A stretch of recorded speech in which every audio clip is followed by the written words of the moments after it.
Hi viewers, మనం వచ్చేసి భారతీయత అనేటువంటి పాఠాన్ని చూడబోతున్నాము. సరళ భారతిలోనిది తెలుగు.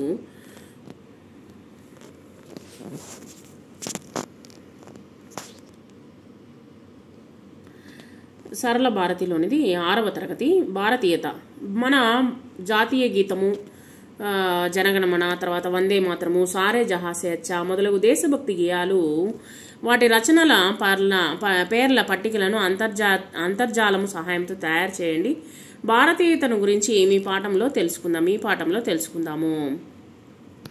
ఇక్కడ జనగణమన అని పాడండి, జాతి గౌరవము నిలపండి, సుజలాం సుఫలాం పలకండి, పాడి పంటలను పెంచండి. ఇక్కడ వచ్చేసి జనగణమన అనేటువంటిది మన యొక్క దేశీయ గీతము ప్రతి ఒక్కరూ పాడాలి.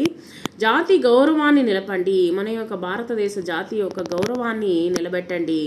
సుజలాం సుఫలాం అనేటువంటిది పలకండి, పాడి పంటలను పెంచండి. పాడి పంటలు అంటే వ్యవసాయాన్ని బాగా అభివృద్ధి చేయండి అని చెప్తూ ఉన్నారనమాట. సారే జహాసే పాడండి, సహనశీలుడుగా మారండి. సహనం అనేటువంటిది మనకు భారతీయులకి చాలా ఎక్కువ. సహనశీలులుగా మారండి. గాంధీ బోధలు చదవండి, గాంధీ బోధించినటువంటి బోధలు చదవండి. శాంతి మార్గమున నడవండి, మనమందరము శాంతి మార్గముతో నడవాలి. జెండా ఊంచా పాడండి, జెండా కండగా ఉండండి. వివిధ భాషలు నేర్వండి, భారతీయతను చాటండి. వివిధ రకాలైనటువంటి భాషల్ని నేర్చుకోండి. జెండా ఊంచా రహే హమారా అనేటువంటిది మన యొక్క భారతదేశ జెండాని ప్రతి ఒక్క దేశంలో పాతండి. జెండా కండగా ఉండండి, మనకు ఆ యొక్క జాతీయ జెండాకు మనము అండగా ఉండాలి. వివిధ భాషలని నేర్చుకోండి, భారతీయతను చాటండి. వివిధ భాషలు నేర్చుకొని భారతదేశ గొప్పతనాన్ని చాటండి. దేశమును ప్రేమించుమన్నా అనేటువంటి నినాదాన్ని చెప్పండి. ఇక్కడ కాలములు 3 రకాలు. జరిగిన పనిని తెలియజేయ కాలాన్ని భూతకాలము అంటారు. జరుగుచున్న పనిని తెలియజేయ కాలాన్ని వర్తమాన కాలము అంటారు. ఇక్కడ అమ్మాయి వచ్చేసి నీళ్లు తాగి పూర్తి చేసేసింది, సో అది భూతకాలంలో జరిగిపోయింది. ఇప్పుడు ఆ అమ్మాయి తాగుతూ ఉంది, అది వర్తమాన కాలము. తర్వాత జరగబో పనిని తెలియజేయ కాలాన్ని భవిష్యత్ కాలము. ఇప్పుడే నీళ్లు పట్టుకొని ఉంది, సో నీళ్ళు పాలు వాట్ ఎవర్ ఇట్ ఈస్. ఇప్పుడు చూడండి, పాలు తాగేసింది కాబట్టి అది భూతకాలంలో ఉన్నట్లు. పాలు తాగుతూ ఉంది కాబట్టి అది వర్తమాన కాలంలో ఉన్నది, అంటే ఇప్పుడు జరుగుతూ ఉన్నది. భవిష్యత్ కాలం అంటే పాలు తాగబోచున్నది, అంటే తాగబోతుంది.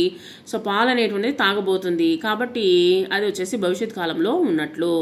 ఇక్కడ చూడండి, పిల్లవాడు వచ్చేసి పుస్తకములు సంచిలో పెట్టేశాడు, ఆల్రెడీ పెట్టేశాడు కాబట్టి ఇది భూతకాలంలో ఉన్నది. పుస్తకములు సంచిలో పెట్టుచున్నాడు, ఇప్పుడే పెడుతూ ఉన్నాడు కాబట్టి ఇది వచ్చేసి వర్తమాన కాలంలో ఉన్నది.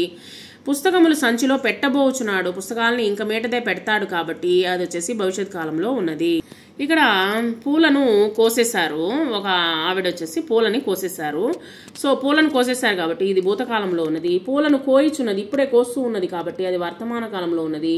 పూలను కోయబోచున్నది, ఇక మీటదే కోయబోతారు కాబట్టి దాన్ని భవిష్యత్ కాలము అంటారు. అంటే ఏంటి, జరిగినటువంటి కాలాన్ని భూతకాలము అని, జరుగుతూ ఉన్నటువంటి కాలాన్ని వచ్చేసి వర్తమాన కాలము అని, జరగబోయేటువంటి కాలాన్ని భవిష్యత్ కాలము అని అంటారు.